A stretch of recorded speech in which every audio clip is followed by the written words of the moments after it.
et par contre, on va pour se lever tous les spectateurs que nous sommes. C'est vrai que c'est l'occasion de voir des voitures comme ça, vous dites que ces voitures, eh bien, elles sont vite dépassées, si je puis dire, en performance. Elles se dépassent, les voitures de course à ce niveau-là, mais elles apprennent les cartes compétitives quelquefois, et bien évidemment, c'est l'occasion pour nous de voir les collectionneurs ressortir leur voiture. C'était dans son cours, par exemple, dans un événement de voitures de collection.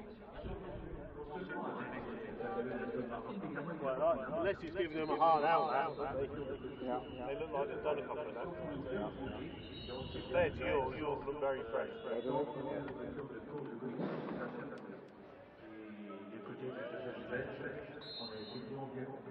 Puisque tous ont l'occasion de rouler sur cette voiture à plusieurs reprises, magnifique voiture. On va voir une première fois spectaculaire, puisque on va voir les photos de Lugapi. Je pense que ça sera bien. D'ailleurs, vous voyez sur la piste en train de faire des photos parce que ce sont des photos qui vont faire la tour du monde très rapidement, puisque ces voitures, nous les retrouverons parfois pour la première fois. Certaines sortent des garages pour la première fois, et soit on voit les premières lignes, on a la numéro 8 qui est en pôle, la page 2 jaune 108. À côté, on a donc le Lanson. En deuxième ligne, on a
On a une Lamborghini également qu'on n'avait pas vu tout à l'heure. Et la Lamborghini, la Gallardo d'André Hart, la voiture numéro 88 qui date de 2008, qui effectivement sera sur la grille de départ. Alors ce sont parmi les voitures les moins rapides. On a toujours, vous le savez, les GT d'un côté, les protos de l'autre. Et en tout cas, de ce côté des Master Endurance Légende des GT, l'occasion pour faire un melting pot entre ces GT et ces protos. En tout cas, on va avoir des garçons qui, bien sûr, font très attention, se respectent, mais quand même, vous allez voir que sur la piste, on se met les carrosseries pas très loin les unes des autres, parce que ce sont d'abord des passionnés. Ce sont des passionnés, ce sont des compétiteurs. Bien sûr, ce sont des collectionneurs, mais ce sont des compétiteurs. Et incontestablement, quand ils ont mis le casque, ils font rouler leur voiture, croyez-moi, ils ne lâchent rien. Et c'est amusant parce que l'an passé, nous l'avions remarqué avec même d'anciens pilotes de très très haut niveau, comme Eric Hellary et Sohei Ayari, qui nous disaient, mais une fois qu'on est dans les autos, on ne peut pas s'empêcher d'aller chercher les petits dixièmes pour aller chercher la voiture qui est devant. Et ils se prennent au jeu. Eric Hellary disait, il avait eu l'occasion de revenir en deuxième position. Il restait quelques tours avant d'aller peut-être chercher celui qui était devant lui. Il a dit, mais au fait, c'est une voiture de collection, ce n'est pas ma voiture. On me la confie puisque je suis un ancien pilote professionnel. Et donc, il faut quand même que je pense aussi à la voiture. Et Eric Hellary avait eu effectivement cette réflexion de dire je vais peut-être lever le pied un petit peu. Voilà pour l'histoire. Allez, ça va bientôt partir. Eh bien, Igor et Anthony sont prêts. Moi-même, ça va. Nous sommes prêts. C'est la première course du meeting. Et oui, première course, Joël. Merci encore une fois à tous nos amis qui sont présents et qui vont donc pouvoir assister à ce direct, parce que c'est effectivement une grande chance que nous avons, c'est de pouvoir vous présenter ces images en direct. Alors, vous allez pouvoir assister à tous les grands moments, hein, les grands moments phares. Donc on a notre Anthony de Brevet National qui est au taquet, prêt à faire feu. Ça va être une très très chouette journée, hein. On a beaucoup de choses à présenter sur la chaîne. Il y a vraiment de belles choses, parce qu'on est ensemble évidemment. Vous êtes déjà là nombreux dans les tribunes, ceux évidemment qui nous rejoignent aussi sur la chaîne YouTube évidemment de l'événement et qui auront tout le loisir de suivre attentivement les différentes courses. On va commencer donc dans quelques instants par des protos des 24 heures du Mans pré 2017. On reste quand même dans l'histoire évidemment, avec des Peugeot et d'autres véhicules vraiment qui nous ont marqué. Et j'ai le plaisir d'être avec Joël et Igor. Voilà, ça va être sympa. Je suis au taquet, mais je crois que toi aussi, Igor. Mais oui, on est au taquet. On est tellement au taquet que Joël et moi, on a déjà commencé la présentation, parce que nous, en fait, faut pas oublier que ce que vous entendez sur la chaîne YouTube, eh bien, c'est en direct aussi sur les enceintes de la manifestation. Alors que Joël, C'est parti déjà. c'est parti effectivement sur ce départ lancé. Effectivement, c'est parti pour 40 minutes. Et regardez bien, on est vraiment 2 par 2. On est resté 2 par 2. On aborde les premiers qui suit la ligne droite des stands. Et déjà des petits écarts forcément dans ce tour lancé. C'est toujours un départ lancé. Cela évite tous les problèmes des départs arrêtés. On n'en voit quasiment plus. Et ça, c'est plutôt une bonne nouvelle, parce qu'effectivement, on va avoir le live dans un instant sur notre écran. Tout va bien pour voir un petit peu comment ça se passe dans les premiers virages. On va les apercevoir dans un instant. Effectivement.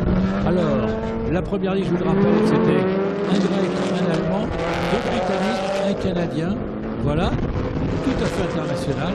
Ils sont venus vraiment de tous les pays pour présenter leur voiture de collection. Effectivement. Alors, comment ça va se passer dans le premier secteur? Vous savez qu'il y a 3 secteurs sur un circuit, hein. Il y a toujours 3 secteurs. Et dans le secteur 1, eh bien, manifestement, le pilote grec est le plus rapide. Le pilote grec est vraiment le plus rapide, avec le pilote belge d'Ansembourg juste Aston Martin est en 2e position. Nous avons en 3e position, eh bien, effectivement, la voiture numéro 6, ça n'a pas changé. Et bien là, la Peugeot est en 3e position. Pas de changement dans cette catégorie, et effectivement la pole n'a pas changé. 2e secteur, excellent temps du pilote grec qui améliore le chrono d'origine d'ailleurs, avec une vitesse de pointe, tiens, 243 vitesse de pointe pour le pilote britannique Steve Tandy. Juste avant la chicane, effectivement, hein, cette chicane évidemment qui est toujours utilisée ici sur le circuit, cette version en tout cas du circuit Paul Ricard. Et donc en tête on a bien un Crichton 210 avec la voiture numéro 8, la Peugeot évidemment. Alors le grec, il a tout simplement aussi bien l'habitude de rouler en moderne également, en endurance. Donc il se fait plaisir avec cette Peugeot 908 qu'il mène aux premières positions devant Christophe d'Ansembourg. Et alors qu'on va revoir quelques blocages intempestifs. Et oui, la piste est fraîche, messieurs. Il va falloir aussi se méfier en termes d'adhérence.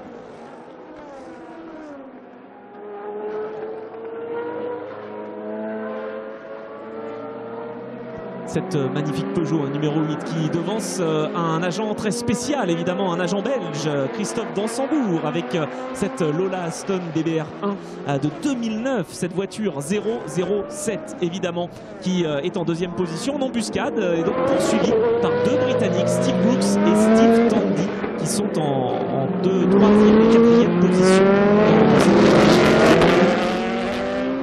Pas de changement dans le top 10 pour l'instant, avec les bagarres déjà derrière, avec les pilotes des tourismes GT qui en découvrent effectivement, parce qu'il se passe des choses devant bien évidemment sur les premières lignes, mais derrière également pour les bagarres en GT, les différentes catégories où on a des voitures des pilotes qui se connaissent bien, d'ailleurs qui se retrouvent parfois tout au long de ces saisons avec les voitures de collection. Mais par contre pour les Renault RS01 par exemple, c'est assez surprenant de voir la 44 et la 45 eh bien, de retour sur les circuits.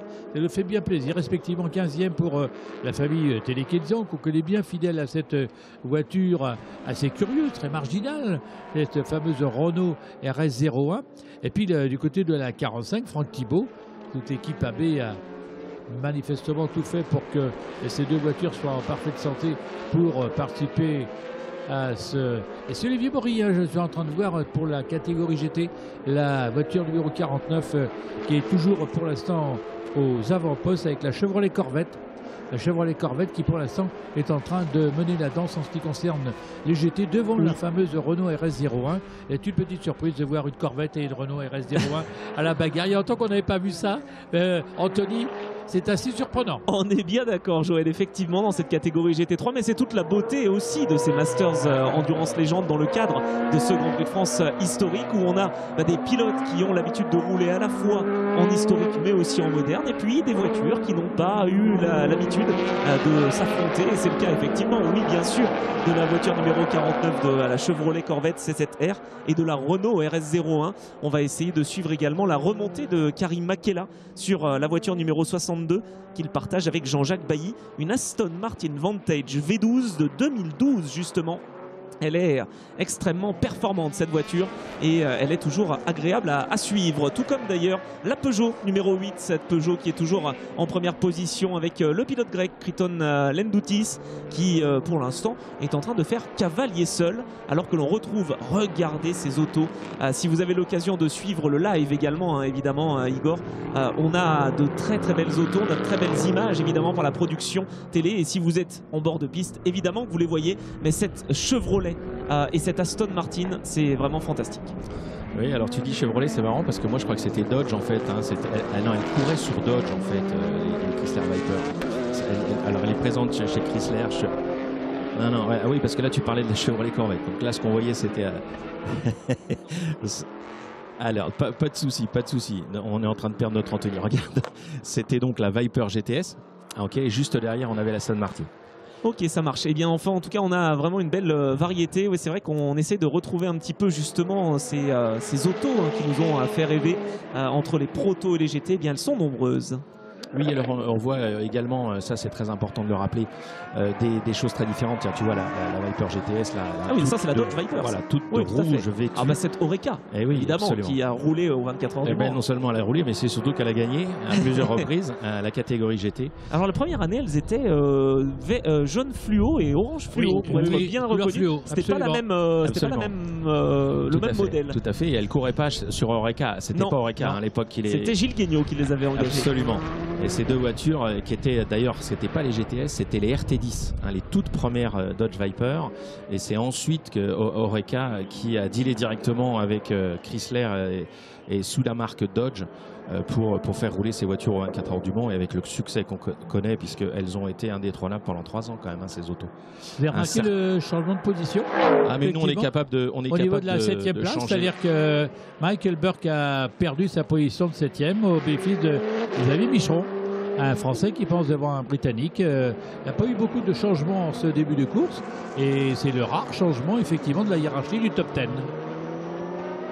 Et Patrice Lafargue est toujours derrière avec son ami Jacques Nicolet qui l'a rejoint. Oui, c'est vrai. C'est amusant de voir la 28 et la 22, les deux Ligier. Alors c'est amusant parce que les 3 Ligier sont ensemble, hein, puisque ils sont vraiment regroupés là. Au niveau de la 8e, 9e, 10e, 11e place, on retrouve les Ligier. Ils sont ici effectivement un petit peu regroupés. Voilà pour la petite histoire des Ligier, évidemment ça saute à nos oreilles, c'est pour ça qu'on en parle. Ce qui est intéressant, c'est que évidemment on le sait, hein, Jacques Nicolet a repris l'entreprise Ligier, et c'est Ligier, notamment la JSP 217 qui est aux mains de Michael Birch, la voiture numéro 32, eh bien elle a roulé aux 24 heures du Mans il y a finalement peu de temps avec l'équipe CD Sport aux 24 heures du Mans avec une Ligier. C'était assez rare parce qu'en LMP2 on avait plutôt des Oreca justement. Effectivement, mais c'est vrai que ça change un petit peu. Mais c'était, à un moment, il fallait les acheter, ces voitures, parce qu'elles étaient très vite périmées, si je puis dire. C'est assez étonnant, parce que ces voitures, elles sont compétitives pendant 1 ou 2 ans, hop, et déjà la 3e année, ils ont passé aux choses pour être dans le coup. Et ça permet justement aux collectionneurs de récupérer ces voitures et de pouvoir les faire rouler 10 ans après, dans de bonnes conditions. et de garder ces voitures en collection, et c'est plutôt sympathique. Pour notre plus grand bonheur, hein, c'est vrai, hein, Igor, quand on voit des voitures comme ça, qui en plus finalement s'affrontent vraiment en piste, hein, on a des dépassements, on n'est pas là pour faire une parade. Non, on reste en fond, c'est pas une parade. C'est quelque chose qui est assez nouveau hein, dans le monde de la voiture de collection. Parce que malheureusement, les voitures qui étaient obsolètes, moi je pense notamment aux voitures de production, super production, etc. Une fois que la catégorie est devenue obsolète, les voitures ont été rangées, ont été mises dans des granges et terminées. On n'a plus jamais entendu parler de ces voitures et c'est bien dommage parce qu'elles étaient aussi le fleuron du sport automobile national. Regardez la GT, je peux me permettre, regardez la GT40 qui fait l'extérieur là, en direct. La GT40, j'ai dit, vous voyez, ça m'a échappé. Ouais, non, ça, on va pas t'en vouloir. On va pas t'en vouloir. C'est une Ford GT, voilà, effectivement. Mais la numéro 40. Et la numéro 40, en effet. Mais pourquoi, c'est avec vous qu'on en parlait justement, pourquoi GT40 et non plus utilisé finalement de façon moderne? Parce que la licence finalement, le GT40, a été vendue par Ford à la fin des années 70 après cette superbe édition, ces superbes éditions des 24 heures. Et quand ils ont voulu relancer la GT40, on a dit, ah ben non, attendez monsieur Ford, non, on ne peut plus utiliser le GT40, ça sera une GT1, une Ford GT. Absolument, et ça c'est quelque chose qui est assez charismatique, puisqu'on se retrouve justement avec des voitures, avec des histoires qui, au gré du temps, finalement disparaissent. On a aussi notamment toutes ces voitures qui ont été modifiées pendant qu'elles étaient en course et qui ont été modifiées ensuite. Je pense notamment les petites voitures françaises.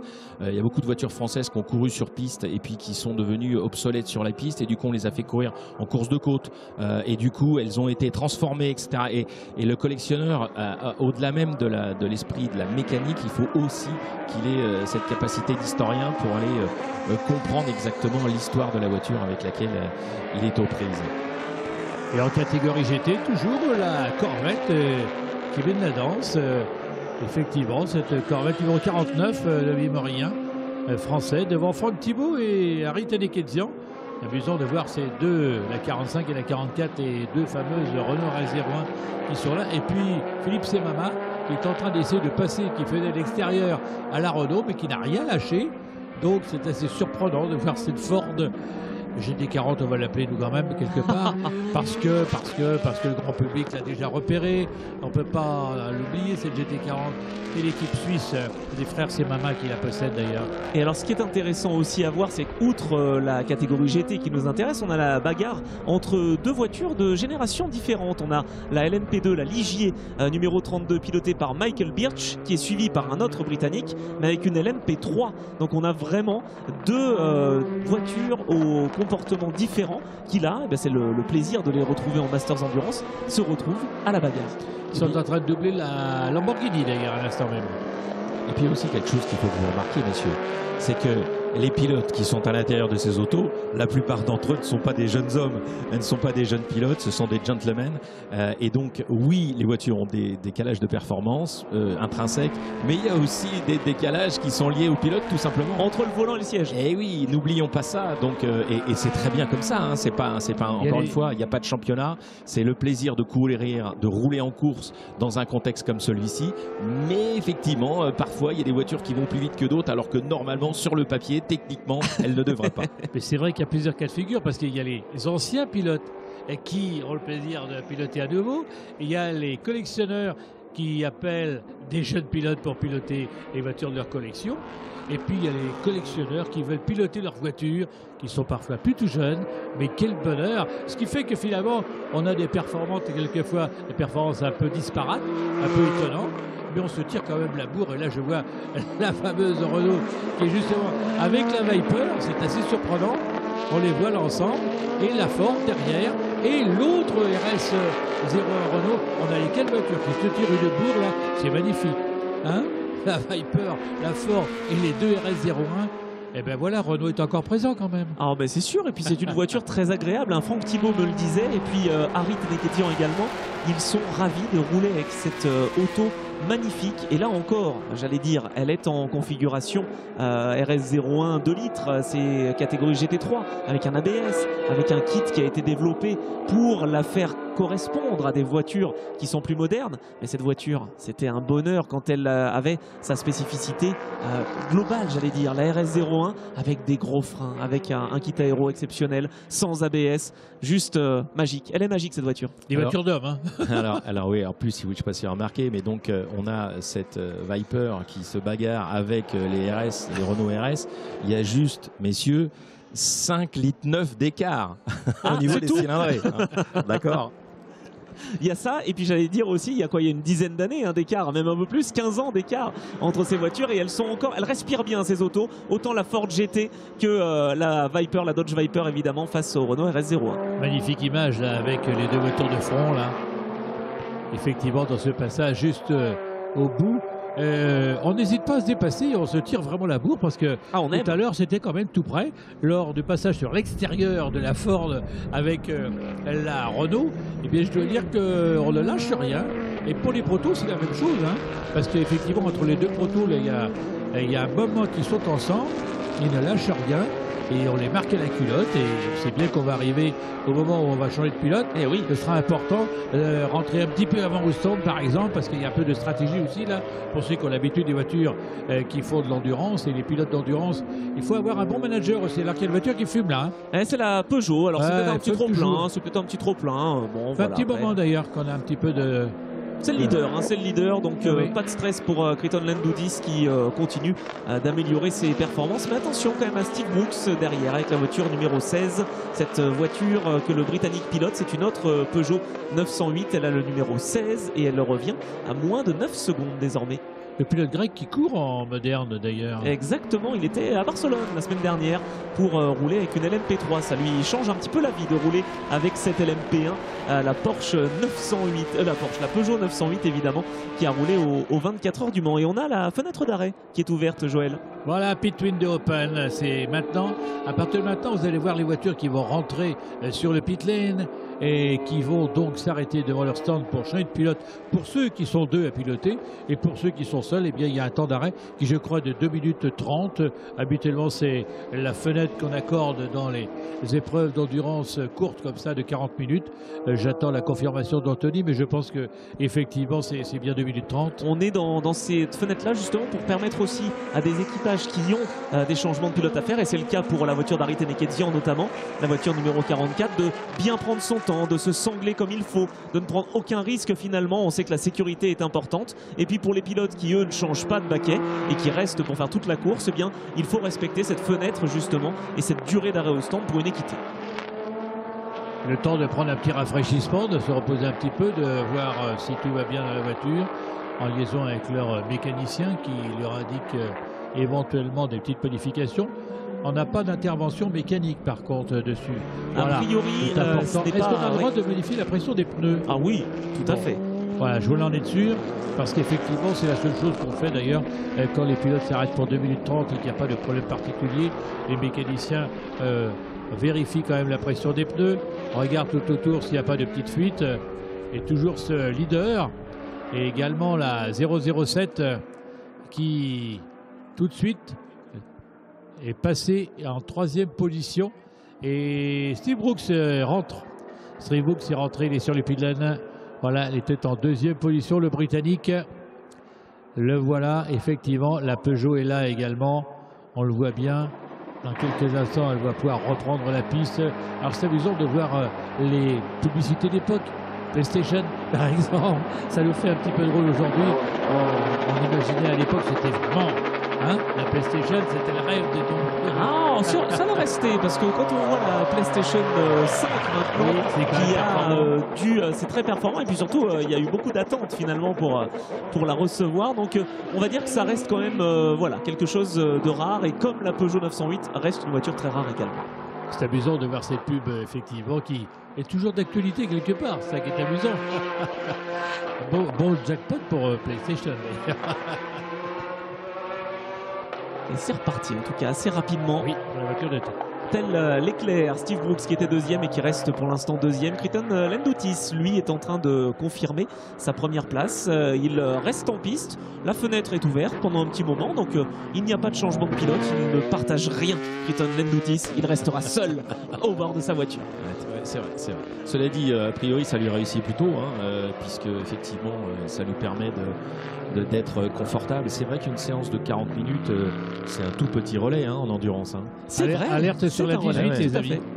Alerte sur la 18, warning flag. Alors, a priori, le warning flag serait pour le non-respect des routes de course, d'après ce que l'on a pu comprendre. Drapeau d'avertissement, donc, pour la voiture numéro 18 de Mario Cordoni, qui pourtant a l'habitude à la fois de rouler en classique, mais aussi en voiture moderne. Un petit moment d'égarement, tout simplement.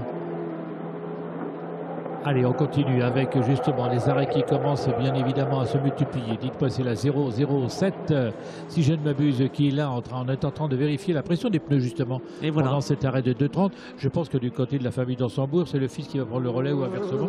Je ne sais pas qui était parti le premier. Dans cette 007, non, on ne partage rien. On ne partage rien. Christophe d'Ansembourg sera le seul pilote à bord. D'accord. Mais c'est vrai que Joël a raison de dire que c'est un sport familial, puisqu'on aura l'occasion de retrouver le père et le fils durant tout ce meeting, puisqu'ils auront le choix de rouler. Alors pas dans cette voiture chacun la Formule 1 pour le fils, mais chacun notamment avec la Formule 1. Donc on aura l'occasion de vous les présenter tous les deux à l'occasion de cette journée de course. Arrêt de la 99 de Jamie Constable qui effectivement avec cette Zetec de 2004 participe à la grande fête et toujours aux avant-postes bien évidemment. Lui qu'on retrouve sur bien d'autres voitures et qui est un grand passionné de voitures de collection, à la fois collectionneur et excellent pilote. On l'a vu se bagarrer d'ailleurs à tous les niveaux l'an passé. C'était assez délicieux pour la victoire dans la catégorie où il roulait. Et Jamie Constable qui est là avec cette voiture 99, cette Zetec, et qui pour l'instant navigue aux alentours de la 5e place depuis le début quasiment de la course. Et la voiture de tête, c'est bien la voiture numéro 8 avec Crichton Lendoutis, le pilote grec, qui est toujours aux avant-postes et qui mène toujours la course avec pour l'instant. Alors on fera le point après les arrêts successifs parce qu'il est bien évident que toutes les voitures vont s'arrêter pendant 2 minutes 30 et on va attendre que tout le monde soit passé pour refaire un point sérieux parce que là ça ne veut pas dire soyons sérieux évidemment. Quand même, soyons sérieux. Nous le sommes toujours, évidemment, mon cher Igor et Joël. Sérieux, il le faut parce que ces voitures, il faut s'employer pour les rouler au maximum. Alors c'est vrai que nous, en tant que speaker, on n'a pas besoin d'être trop sérieux, tout va bien, on est là pour se faire plaisir aussi. Mais c'est vrai qu'au volant de ces voitures-là, on n'a pas le droit à l'erreur. Ce sont des autos qui vont très très vite. Grosse charge aéro avec au ralenti, là, cette superbe séquence où on fait à l'intérieur vraiment tout bout de ligne droite, ça passe et donc là pour le coup il faut être très sérieux et il faut s'employer, il faut s'y employer. Donc effectivement encore une fois je me permets de le rappeler, ce Master Endurance Légende, c'est des gentlemen drivers qui se font plaisir, qui roulent en course bien sûr parce que c'est ça qui nous fait tous rêver. Néanmoins il n'y a pas de championnat de ce genre de choses, donc rien de grave. Il n'y a pas besoin de s'énerver non plus, tout est complètement calme et cool, bien que sur la piste évidemment les autos marchent très fort, on dépasse largement les 270 km/h au bout de la ligne droite. C'est vraiment des autos qui sont faites pour rouler vraiment. Alors ce qui est intéressant à noter, c'est que alors qu'on aperçoit Mario Cordoni qui s'arrête dans la voie des stands avec cette Porsche numéro 18, et bien ce qui est intéressant à noter, c'est que justement ce sont des gentlemen à la fois dans le nom finalement, ce sont des pilotes assez expérimentés, j'allais dire en termes d'âge bien sûr, et qui ont l'habitude maintenant de rouler avec leurs propres autos, mais ils sont gentlemen aussi et courtois sur la piste parce qu'ils savent très bien que ces autos sont des véritables pièces d'art et des pièces de musée. Il ne faudrait quand même pas les abîmer. Oui, tu as tout à fait raison de le rappeler parce qu'effectivement, certes, ces autos, pour certaines, sont évidemment des autos qui valent beaucoup d'argent. Il faut savoir aussi que ce sont des autos, pour la plupart d'entre elles, sur ce plateau-là, qui nécessitent d'avoir de vrais ingénieurs qui travaillent avec. C'est-à-dire qu'on est quand même sur une dynamique de course. On n'est pas sur une petite Formule Ford là. Il faut vraiment s'employer au niveau technique et ça, c'est vraiment très important. Ils se sont arrêtés en même temps, ils repartent en même temps. Xavier Micheron et Michael Berck, ils sont en train effectivement la 4 et la 32, de reprendre la piste en même temps, et derrière ça poussait. Hein. On voyait que derrière ça poussait et il voulait absolument reprendre la piste le plus rapidement possible. On sait qu'il y a une vitesse limitée dans les stands et manifestement on voulait vraiment reprendre la piste parce qu'on peut gagner des quelques secondes, hein. Attention. Hein. Eh oui, c'est vrai. Alors, vous voyez ce 5, le 5 rouge, il est magnifique. Pourquoi ? Parce que le 5 rouge, il est celui de la voiture qui était pilotée par une certaine famille Mansell. Alors, ce qui est rigolo, c'est qu'au 24 heures du Mans, Nigel Mansell, le champion de Formule 1, évidemment, avec ce fameux 5 rouge sur sa Williams, eh bien, voulait rouler avec ses fils. Le problème, c'est qu'il n'a fait qu'un tour. Et donc, ce qui est rigolo, et ce que je voulais souligner, c'est que cette voiture, finalement, en classique, en endurance, finalement, Masters, elle a fait plus de kilomètres que la vraie voiture au 24 heures du Mans. Et c'est Keith Fraser, hein, le Canadien, qui nous présente cette voiture. Et la Renault va prendre la piste dans quelques instants après s'être arrêtée là pour 2 minutes 30. Ah oui. Et ce qui est intéressant, c'est de voir C'est le leader, c'est le leader là, c'est le leader, Crichton Lendoutis. Il vient de sortir de la voie des stands. Que se passe-t-il? Il a peut-être une petite coupure. Petit souci, on va retrouver la marche en avant, j'imagine. En tout cas, il vient de sortir des stands. Donc, ralenti là. Oui, il est au ralenti, et il va essayer de trouver ce qu'il faut, les ressources. Aïe, aïe, aïe, l'homme de tête au ralenti, mesdames, messieurs. La 8 est au ralenti. Le lion ne rugit plus. Il a mis ses warnings d'ailleurs. Et il va tenter de revenir évidemment à son stand. Et là, le problème, c'est qu'il venait de sortir de son stand. Et donc, il s'est passé quelque chose. Il faut qu'il finisse son tour. Ça va être compliqué. Là, il va perdre beaucoup de temps. Et il va manifestement perdre la tête de la course. La voiture numéro 8 au ralenti. Voiture de tête. Ah, la 4 a fait un tête à queue. Ah ben voilà. Entre la 8 qui est au ralenti et la 4 qui est en tête à queue. Bon. qui était bien, qui était en 8e position. Sur une voiture aussi que l'on veut présenter, hein, bien sûr, cette voiture numéro 4, on a parlé de voiture mythique, la Riley Scott justement de 2003 en fait partie. Alors pas beaucoup en termes de palmarès, mais en termes d'allure, qu'est-ce qu'elle est belle cette Riley Scott. Oui, c'est une très jolie voiture, hein, on le disait tout à l'heure. C'est une voiture en plus qui a participé à de très nombreuses courses cette nuit. Elle a fait les 12 heures de Sebring, elle a fait les 24 heures de Daytona à plusieurs reprises. Xavier Micheron est un grand spécialiste de ces autos de l'histoire, j'ai envie de dire, des 24 heures du Mans, et donc sort souvent des autos absolument incroyables. Oui, parce qu'on peut le dire, son activité principale, c'est en lien avec les autos absolument classiques. Il est négociant en voiture de course historique, et ce qui est assez incroyable, c'est qu'il roule notamment... Elle est arrêtée. Il roule notamment, et Joël est toujours branché sur son truc, il ne veut pas nous laisser la parole jusqu'au bout. Et donc cette Riley Scott, elle fait partie d'une collection, et Xavier Micheron a notamment une Howitt, cette voiture à turbine, qui elle aussi est une auto tout à fait remarquable. Et c'est vrai que ce sont des autos qui ont marqué l'histoire, qui ne sont pas forcément des gagnantes, mais qui ont eu une vraie histoire à raconter au niveau des 24 heures du Mans. Et elles peuvent avoir un meilleur palmarès, c'est ce qu'on dit et c'est ce qui est rigolo, voilà, avec des compétitions classiques justement quand elles sont emmenées par des pilotes de référence. Absolument. Changement de leader avec Steve Brooks qui prend la tête avec sa voiture numéro 16. Ça va, on reste chez Peugeot. Devant la 007, l'Aston. La Peugeot devant l'Aston. Puisque malheureusement, aïe, il est mal placé. Voilà pourquoi on va avoir un safety. Elle est mal placée, elle est en panne au mauvais endroit, au mauvais moment. Et donc, par sécurité, on va lâcher le safety. Et oui, alors là, la voiture de sécurité qui va entrer en piste va forcément faire que les écarts, qui étaient quand même assez importants pour Steve Brooks, notamment avec 11 secondes 6 d'avantage sur Christophe Dansembourg, vont être réduits à néant. Donc on va avoir une belle fin de course. Effectivement, le principe c'est que ça redistribue les cartes et que c'est un petit peu un nouveau départ, tout simplement. Et ceux qui n'ont pas pris la fenêtre, qui ne sont pas arrêtés, c'est l'opportunité géniale. Et c'est maintenant ou jamais. Oui, mais alors le problème c'est que la fenêtre est fermée. Alors ils vont prendre commentaire. C'est fermé, ça oui, y est. Tout à fait. Ah oui, d'accord. Et là, ils vont se faire claquer les doigts s'ils ne se sont pas. Oui, j'avais pas vu que la fenêtre était fermée. Et voilà. Vous passez par la porte si la fenêtre est fermée. Mais oui, parce qu'il reste moins de 13 minutes maintenant avant la fin de la course. Donc effectivement, c'est payé sur les changements. On va avoir une deuxième course. C'est ça. Parce qu'effectivement, on va avoir peut-être 10 minutes de course. Mais là, il va y avoir regroupement en tête. Et donc, allez, Là, on va avoir 10 minutes passionnantes, aussi bien d'ailleurs pour les protos que pour les GT. Hein. Ah bah c'est sûr, c'est sûr. Alors en proto, on s'était intéressé évidemment à la lutte entre Peugeot, Aston et puis également la voiture de Steve Tandy, hein, la voiture numéro 116, cette Lola Judd B12. Et en revanche, alors que l'ancien leader est en train de rentrer au stand, Crichton Lendoutis, eh bien en GT, on a donc la voiture d'Olivier Morien. On en a parlé, cette voiture numéro 49, la Chevrolet Corvette C7R, qui pour l'instant, c'est normal, c'est une voiture assez récente, est en tête de cette catégorie GT3. Et derrière, nous avons les deux Renault qui sont ensemble, la 45 et la 44. Et juste derrière, on a la Ford. On a donc les deux Renault, la Ford. Ah. On a un regroupement GT également. Ah bah tout à fait. On va avoir 10 minutes de course pour le podium en GT. Eh bien oui, parce que Olivier Morien est devant Franck Thibault et Harry Teneketian. Alors c'est Harry ou William? Je pense que...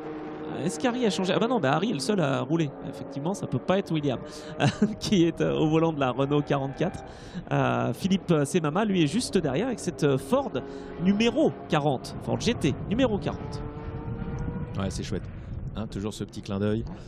Et les Ford GT40, c'est sûr que les 24 heures du Mans, c'est une grande histoire. Hein. On va pas la refaire aujourd'hui. Il n'y a pas un pilote qui a roulé avec Ford, qui a gagné avec Ford, qui serait belge, un certain Jackie peut-être. Je sais pas, je dis ça au pif. Hein. Et il me semble que ça serait bien une petite année 69. Ah, un petit Jackie. Oui, et ce serait peut-être le plus extraordinaire, parce que c'est l'aventure fabuleuse. Ah, c'est sûr. On part le dernier en traversant la piste en marchant. Et on finit par gagner avec 120 mètres d'avance. Exactement. C'est quand même extraordinaire. Jackie X, hein, que l'on va retrouver évidemment, oui. hein, Igor et Joël, on va le retrouver dans les paddocks, on va le retrouver à la séance de dédicace également, l'occasion peut-être de donner le rendez-vous aussi, hein, à 11h40, juste devant le podium, dans le paddock 2, mesdames et messieurs, Jackie X et évidemment les autres pilotes célébrités venus cette année au Grand Prix de France historique, mais avec Jackie, c'est toujours un bonheur de pouvoir partager aussi des histoires magnifiques pour ce sextuple vainqueur des 24 heures du Mans. Ouais, c'est vrai que c'est toujours un grand bonheur de retrouver ce gentleman. Alors pour le coup, il y a des gentleman drivers et lui c'est un driver gentleman. Voilà. Pas mal. Considéré comme le rebelle, parce qu'il était effectivement, il avait traversé la piste en marchant. C'est assez extraordinaire pour montrer son opposition totale au départ Le Mans avec les pilotes qui couraient, qui traversaient la piste. Et malheureusement, sur le plan de la sécurité, il avait totalement raison. Les trois quarts des pilotes ne prenaient pas le temps de s'attacher dans la ligne droite. Vous imaginez, en tenant le volant à 200 km/h ou 300, évidemment, pour s'accrocher la ceinture, c'était pas sérieux. Il avait totalement raison. Et d'ailleurs, après ça a été terminé, c'était la puissance aussi d'un certain Jackie X sur le plan international. Oui, tout à fait. Et Jackie X, alors que le safety car va rentrer dans la voie des stands à l'issue de ce tour et libérer donc la meute, vous aurez un restart, mesdames et messieurs, dans quelques toutes petites secondes. L'occasion de vous rappeler qu'en 69, justement, et Jackie X le rappelait dans le film du centenaire cette année des 24 heures du Mans, il y a eu un accident justement avec un pilote qui n'était pas attaché, et c'est ce qui a conduit à ce changement de réglementation l'année suivante. Mais en tout cas, Jackie X fait partie, tout comme Jackie Stewart, tout comme des gentlemen justement pilotes, qui voulaient faire changer les choses en termes de sécurité, et c'est ce qui a été fait. Donc bravo encore Jackie, on lui répète depuis des années et des décennies, mais on est content de l'avoir cette année en tout cas avec nous. Et tu sais que la première chose qu'il dit quand on lui parle de son palmarès, Jackie dit: ma plus grande victoire c'est d'être encore vivant. Ce qui est assez redoutable, et on a eu la chance d'avoir Jean-Pierre Jarrier hier avec nous aux essais dans la cabine, et qui nous disait la même chose. Il dit: ma plus grande victoire c'est d'être toujours vivant, compte tenu de ce contexte à l'époque où la sécurité passait en second, troisième, quatrième ou cinquième plan. Donc c'est vrai qu'on est très heureux de les retrouver ici dans le cadre de ce Grand Prix de France historique, et ma foi dans quelques secondes, eh bien, on va pouvoir relancer tout ce petit monde pour les 8 minutes 30 qui restent. Le sprint final, l'emballage final si l'on peut dire. Alors que, la Dodge est en difficulté. Cette Dodge qui s'arrête, elle s'arrête au moment de relancer. Eh bien voilà, au moment de relancer la course, au virage du pont, on a une voiture en difficulté. On a un petit peu de fumée également. Les pilotes sont optimistes évidemment pour repartir, et notamment cette Aston magnifique. Vous entendez cette sonorité superbe, l'Aston numéro 007 qui est repartie. On espère que la voiture rouge et blanche, notamment, cette Dodge Viper pilotée par Jordan Grogor, va pouvoir repartir. Et la bagarre en GT. Ah oui, elle est arrivée là. Elle est arrêtée le long du grillage, malheureusement le long du rail. Ah, il va repartir. Ah, il repart. Bon, eh bien, c'est reparti. Alors, il va y avoir un drapeau blanc pour vous expliquer. Attention. Là à l'instant. Oui, la voiture numéro 5 de notre Canadien préféré, Case Freezer, qui il s'est retrouvé en difficulté dans un virage pas forcément évident à négocier. Ah oui, surprise, parce qu'on ne l'a pas attendu. Là, Case Freezer, qui effectivement, on a vu la feuille d'érable faire s'envoler. Il a peut-être glissé sur du sirop. Ah voilà, ça y est, fallait pas beaucoup pour nous lancer. En tout cas, il est reparti avec sa voiture numéro 5 rouge, en hommage évidemment à Nigel Mansell. Il est reparti donc devant ses petits camarades, et notamment les pilotes GT. On retrouve cette voiture magnifique qui nous régale, cette Chevrolet Corvette C7R de 2017, qui est donc en première position, alors que la Dodge Viper est repartie de plus belle. Et il est vraiment au maximum là? Apparemment, il aura pris le rythme, oui. Tu en demandes beaucoup. Il est au maximum de ses possibilités, Olivier. Il a l'air de reprendre le rythme. Alors c'est marrant parce que tu dis Olivier, et moi je pense à Olivier Beretta. Ah oui. Oui, parce qu'il a gagné avec cette voiture-là. Tout à fait, c'est vrai. Ben oui, Olivier Beretta qui est dans la région d'ailleurs. On n'est pas loin de Monaco. Ouais, on n'est pas loin de Monaco, effectivement. Et c'est lui qui avait l'habitude de rouler beaucoup pour Ferrari. Par la suite, avec ses voitures rouges, il avait déjà l'habitude avec ce Dodge. Alors entre la 52 et la 16, dites-moi les amis, en fait il y a eu un petit tutoiement. Ah. Apparemment entre la Ligier des Britanniques et Steve Brooks sur la Peugeot. Alors que, on le sait, entre gentlemen, on est censé se vous voyer, n'est-ce pas, Igor? Les tutoiements, ça ne marche pas. Voilà, c'est sous investigation d'ailleurs. Est-ce qu'il y a eu tutoiement ou est-ce qu'il y a eu dépassement sous drapeau jaune? Ça, l'histoire ne nous le dit pas. En tout cas, on parle de la voiture de tête, Steve Brooks, numéro 16, qui aurait peut-être dépassé Craig Davis de manière illicite. On va voir ça, effectivement. Il reste 5 minutes dans cette course et pour l'instant, c'est toujours Peugeot, Cocorico, qui est en tête devant l'agent secret de chez Aston Martin, Christophe Dansembourg. J'aime bien. Avec le numéro 007, c'est toujours pas mal. Alors voyons un petit peu les écarts pour voir si c'est jouable ou pas. Mais les écarts seront quand même limités. Il y a 2 secondes entre le deuxième et le troisième. Mais par contre, il y a quand même le trou est fait pour l'homme de tête incontestablement qui ne devrait pas être inquiété. Mais derrière, tout est possible. Et puis on voit bien, pour les places d'honneur, il ne faut pas grand-chose. Pour la moindre petite faute peut coûter la position sur le podium. Le podium que d'ailleurs notre ami Anthony va se faire un plaisir de faire tout à l'heure, où il pourra accueillir d'un côté les prototypes, tout à fait. Et puis d'un côté bien sûr les GT, avec les 2 podiums à réaliser pour cette course Endurance Légende GT Proto, avec ses protos des 24 heures et les GT. Et toujours la bagarre derrière en GT, rien n'est fait entre la Ford et les 2 Renault. Et la Ford qui pour l'instant est juste derrière la Renault de Franck Thibault. Eh oui, ils se battent à couteau tiré. Alors c'est rigolo, je vais rebondir sur ce que tu as évoqué à l'instant, cette cérémonie de podium qui va avoir lieu, donc elle a lieu dans le paddock 2 pour les gens qui sont avec nous évidemment, et vous êtes avec nous et nombreux, et on vous en remercie évidemment, dans le paddock 2, pendant qu'Igor sera sur la pré-grille, sur la grille de départ pour ce grid walk. Donc on aura le choix, vous aurez le choix mesdames et messieurs, d'aller soit sur la grid walk, soit dans le paddock 2. On peut se faire plaisir partout parce qu'il y a plusieurs grilles, il y a plusieurs podiums, donc pas de crainte. Oui, absolument, vous avez la possibilité vraiment d'en profiter tout au long de ce week-end, d'aller un petit peu à droite et à gauche, de profiter vraiment de toutes les animations, et n'hésitez pas à aller vous promener justement parce que bien sûr, le superbe tête à queue messieurs, la 116 le de Steve Tandy. Il n'est pas facile ce virage numéro 5, il n'est pas facile, et surtout qu'il était sur le podium, alors je pense qu'il ne voulait pas me voir. Je pense qu'il n'a pas voulu me voir. Il freine tard pour venir chercher la Stone. Oui, bien sûr. Et il freine tellement tard qu'il part en tête à queue. Le problème, c'est que derrière, Jimmy Constable va essayer de le doubler. Est-ce que ça a été le cas? Je pense que oui. Oui, il perd une position du coup. Et même 2 avec Case Freezer qui est passé aussi. Le Canadien est passé aussi. Je n'aurai pas l'occasion de voir Steve Tandy. Il ne voulait pas me voir sur le podium, je vous le dis. En tout cas, nous on retrouvera sur la grille les fameuses Formule 2 ces voitures de championnat d'Europe. On aura l'occasion de parler de ces voitures d'avant 79. Là aussi très très belles autos, des noms très célèbres qui nous ont fait rêver durant les années 70. Et donc on aura l'occasion justement de se promener avec vous. Alors vous qui êtes devant votre écran sur YouTube, eh bien vous aurez la possibilité aussi de vous promener avec moi en fait. Et puis on fera un petit peu la tournée des popotes pour voir un petit peu quelles sont les forces en présence sur cette grille. Ça va être un moment qui est assez chouette. Vous avez vu, l'ambiance est belle. Nos amis ont mis leur petit Bob Pernod Ricard qui est quand même très important. Et donc vous aurez donc la possibilité de pouvoir un petit peu voir de plus près en fait ces sublimes Formule 2 qui nous font l'amitié d'être présentes ici durant tout ce week-end bien entendu.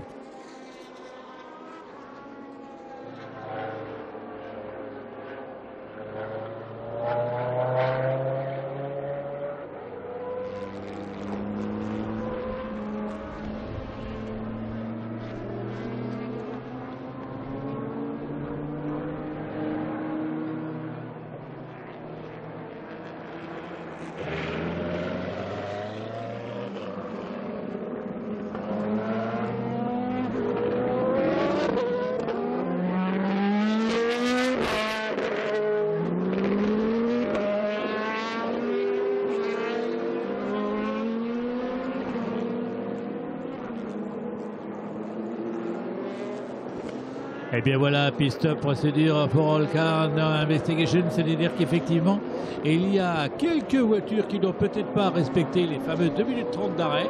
Et quand on repart avant les 2 minutes 30, eh bien on a une pénalité. Et il y en a qui se sont fait piéger manifestement, puisque les commissaires sportifs sont en train d'examiner bien sûr les écrans pour voir quelles sont les voitures qui n'ont pas respecté l'arrêt qui était de 2 minutes 30. Et bien effectivement, il y en a qui vont avoir quelques petits soucis. Et il fallait absolument respecter cet arrêt de 2 minutes 30 et d'aller partir à 2 minutes 30 et quelques dixièmes, bien évidemment. Normalement, les pilotes mettent un chronomètre sur leur volant ou sur le tableau de bord de façon à le déclencher pour bien avoir les 2 minutes 30 quand on rentre sur la boucle d'entrée du pit lane. Et quand on repasse à l'extérieur pour reprendre la piste, il faut également bien voir qu'il ne faut surtout pas partir avant les 2 minutes 30. Mais on n'a pas le droit de s'arrêter. Il faut absolument que la voiture roule. Voilà pourquoi tout à l'heure, l'une des voitures faisait un petit bouchon parce qu'elle roulait doucement, parce que manifestement le pilote était en train de regarder son chrono et qu'il se rendait compte qu'il allait peut-être passer avant les 2 minutes 30 et donc être pénalisé. Voilà pourquoi il fallait absolument respecter ces 2 minutes 30. Il y en a plusieurs qui manifestement se sont fait piéger et qui vont avoir une pénalité. Donc avant de monter sur le podium, bien sûr les commissaires sportifs se sont penchés sur ce temps accordé sur la piste. Et nous allons donc avoir dans quelques instants, eh bien, nos amis partent déjà. Anthony va partir pour réaliser son podium. Tant à mon ami Igor, il va aller sur l'après-grille pour faire quelques interviews, présenter les voitures de la catégorie des Formule 2. Les Formule 2. Alors que pendant ce temps-là, eh bien, c'est l'arrivée des Masters Endurance. Alors qu'il y a une voiture qui est arrêtée au virage numéro 2. Ah, il y a une voiture qui est arrêtée au virage numéro 2. C'est moche parce que c'est juste... est-ce que c'est...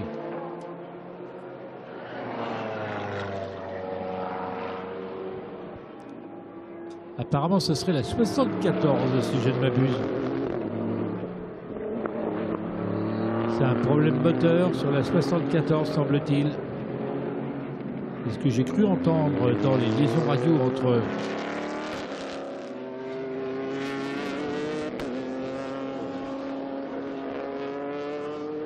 Et Jostran de Murat sur la 74 qui était en 17e position et qui apparemment était arrêté au virage numéro 2. Semble-t-il, alors que nous sommes quand même pas loin de l'arrivée. Et effectivement, on a toujours un Steve Brooks qui n'était pas inquiété puisque l'écart était conséquent avec l'Aston Martin. Checkered flag, ben ça y est, on passe la ligne à l'instant. On passe la ligne à l'instant et en groupe magnifique avec 7 secondes d'avance pour Dansembourg, mais surtout Jamie Constable qui était venu au dernier moment essayer de chipper la deuxième place à Dansembourg, mais la 007 finit par devancer la 99. Jamie Constable sur la Zytec reste derrière l'Aston. En quelle finale finalement? 7 secondes, c'est vrai, c'est pareil, l'homme de tête des poursuivants. Mais on avait 3 voitures qui étaient revenues ensemble, puisque Keith Freezer n'était pas loin et espérait lui aussi monter sur le podium. Mais après sa petite boulette de tout à l'heure, il avait perdu ce podium et il le perd définitivement, puisque finalement il terminera 4e, Keith Freezer, sur la voiture numéro 5. Cette voiture numéro 5 qui est la voiture, donc la Zytec de 2009. Eh bien, Jamie Constable devance Keith Freezer in extremis de quelques petits dixièmes, alors que Dansembourg, qui était sous la pression, lui résiste également et conserve donc sa deuxième place. Pour ce qui est des GT, pas de soucis, si je puis dire. Après les petits problèmes qu'on a eu tout à l'heure, eh bien, c'est Arrêté des Kedzian qui va s'imposer sur la 44 devant la voiture 49, la Corvette qui aura pourtant mené quasiment toute la course, et bien finalement est battue par la Renault RS01. C'est incroyable, c'est assez surprenant. Toujours est-il que après le regroupement de tout à l'heure et les quelques petits problèmes qu'ont eu les uns et les autres, la Corvette fait deuxième et Franck Thibault, l'autre Renault sur la 45, va monter sur le podium également. C'est quand même une énorme surprise. Quel bonheur de retrouver ces Renault RS01 sur le podium, première et troisième respectivement. Et puis en GT1, on a la fameuse GT40 entre guillemets de la famille Semama, nos amis suisses, qui effectivement sont premiers des GT1 et quatrième des GT. Ensuite en GT2 on a Mario Cordoni sur la voiture numéro 18. On habitait le Porsche qui est toute grise, qui date de 2007. Et nous avons également ensuite Harry Makela sur la 62, qui sera lui aussi sur l'un des podiums, puisque le Finlandais termine avec son Aston Martin juste derrière en ce qui concerne ses GT. On a rentré pour les GT3. On a donc les 3 voitures de tête qui sont sur le podium. GT1, Semama, GT2, Cordoni. Voilà pour cette magnifique course des Masters Endurance Légende. Incontestablement, nous avons vécu un premier moment, une première course ô combien spectaculaire avec quelques rebondissements. Et puis ça nous a mis en appétit pour voir la suite. On va se retrouver avec le podium dans quelques instants. Mon ami Anthony va accueillir les pilotes sur le podium. Et d'autre part, eh bien, Igor lui est parti avec son HF pour l'après-grille des Formule 2. Les choses sérieuses commencent, vraiment ça y est. On est en plein dedans là, ça commence. Alors félicitations bien évidemment pour le vainqueur Steve Brooks qui a été remarquable, hein, sans faute, parfait, avec cette belle Peugeot de 2011, magnifique Peugeot de 2011. Et puis quel bonheur de voir rouler cet Aston Martin, c'est le Aston Martin 007. On a effectivement des garçons qui sont bien expliqués, et c'est surtout la bagarre pour la deuxième et la troisième place après la boulette de Keith Freezer qui part en tête à queue. Eh bien, on a eu une très très belle explication là pour aller éventuellement récupérer sa position. Malheureusement, c'était trop tard et il n'aura pas eu l'occasion de le faire. Voilà, les pilotes descendent de leur voiture. Nous allons les retrouver sur le podium dans quelques instants. Vous voyez, ce sont des... Ah oui. That's brilliant. Oh, it's amazing. Well done, Chris. Well done, Steve. This is ace. What? It's good, isn't it? Oh. That was worth a bite, right? Wasn't it? That was brilliant. That was brilliant. Yeah, well done. Good Well effort. done, man. Well done, you. Oh, result. Did you have when you passed him? Did you pass him when he was coming up on the slow? Did you pass him? Yeah, I did, yeah. He struggled right way through. He went down the pits and then just struggled all the way round there. Did he? Was that the limit? Was it? On the... I don't know. That's what it looked like, wasn't it? Sorry, yeah. No, good effort. Well done.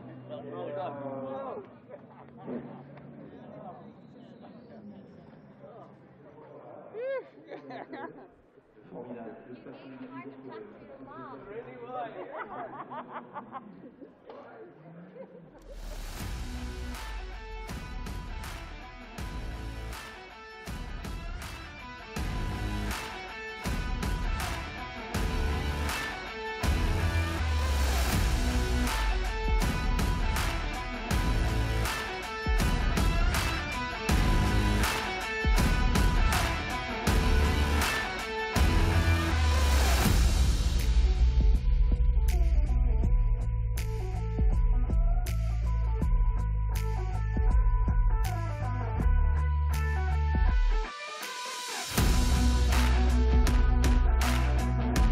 Et voilà, Igor qui vient de faire l'interview, effectivement, la famille d'Ansembourg qui est venue avec cette magnifique Lola Stone et les deux Formule 1. Et bien, effectivement, l'occasion sur ce Paul Ricard, l'occasion de ce Grand Prix de France historique pour ces grands collectionneurs et excellents pilotes de joindre.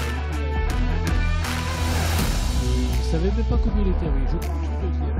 C'est vous dire que ce n'était pas tellement l'objectif, c'est on se arrête avec les Peugeot, c'est très bien. Il serait derrière, il avait expliqué, mais il en reste pas moins que d'abord le plaisir de jouer avec cette voiture qui a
de la catégorie donc Masters Endurance. A tout de suite.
Ne vous inquiétez pas, mesdames et messieurs, on arrive, on attend les pilotes simplement.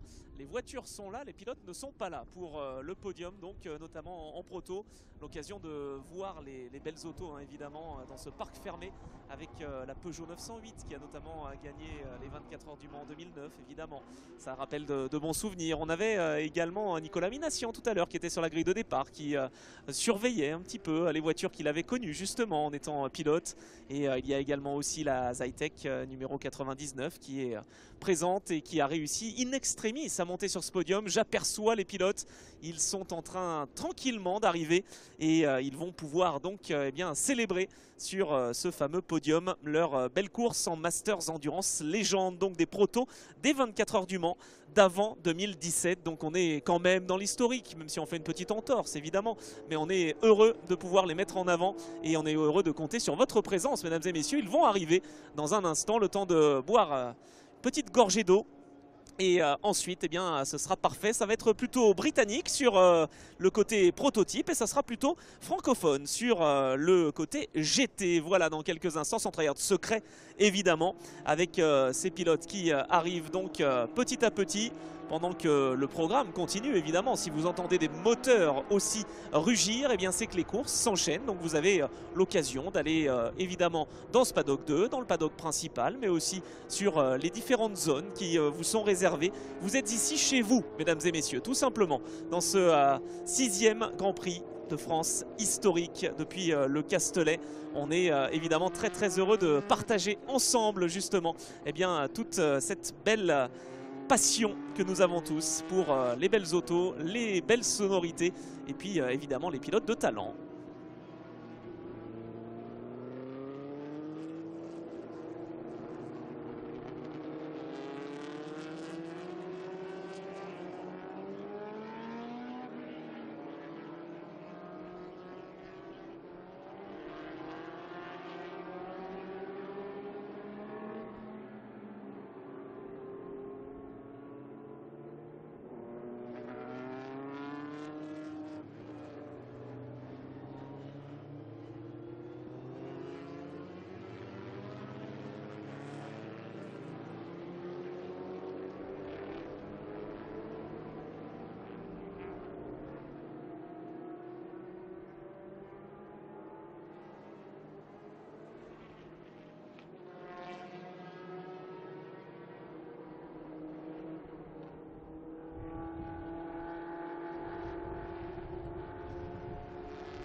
Mesdames et messieurs, j'ai une bonne nouvelle pour vous. Il y a à la fois les pilotes et les remettants et vous allez les reconnaître, notamment un que vous allez forcément avoir bien en tête. Il sera présent notamment dans la séance de dédicace dans quelques petites minutes. Évidemment, vous aurez l'occasion de l'applaudir et de l'accueillir comme il se doit. On va d'abord accueillir le pilote qui a terminé 3e. Third place finish with the Zytec car. He's racing also in single seaters. On va le suivre évidemment attentivement. Il a terminé 3e avec la voiture numéro 99. Third place finish for Jamie Constable. Congratulations. Third place, 3e place pour Jamie Constable. 2e place pour un pilote belge évidemment. Le belge avec une voiture magnifique 007, c'est son numéro. Il s'agit de Christophe Dansembourg. 2e place, Christophe. Bienvenue sur le podium. 2e, juste là. Ah bah oui. Il faut se montrer. Puis le vainqueur, the winner of this great first race with the Peugeot 908, it's of course Steve Brooks. Applaudissements. Steve Brooks, vainqueur avec cette Peugeot 908. Est-ce que vous avez reconnu le remettant? Un certain Jackie X, mesdames et messieurs.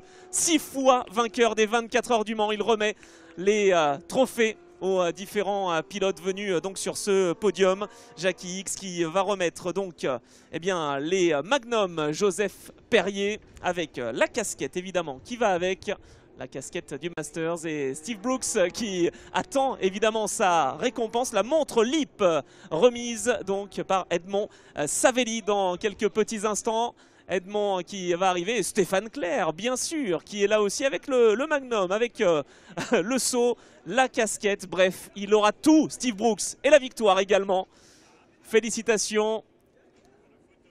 Et alors on va remettre la montre LEAP évidemment. Ah mais il est surpris hein, évidemment.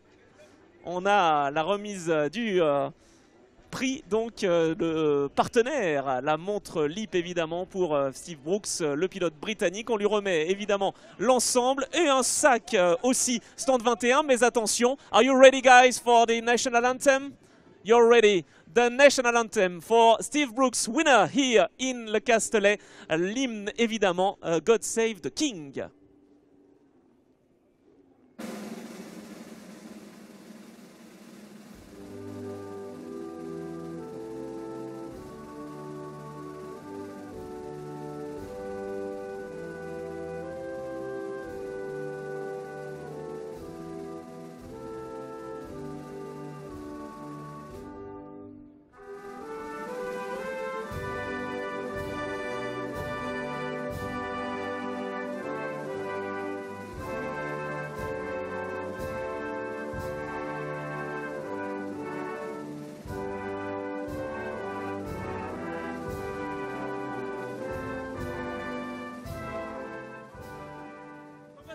Applaudissements, bravo messieurs pour cette belle course, il le mérite évidemment. Steve Brooks, Christophe Dansembourg et Jamie Constable, peut-être sur la plus haute marche. All together the first step please for the pictures.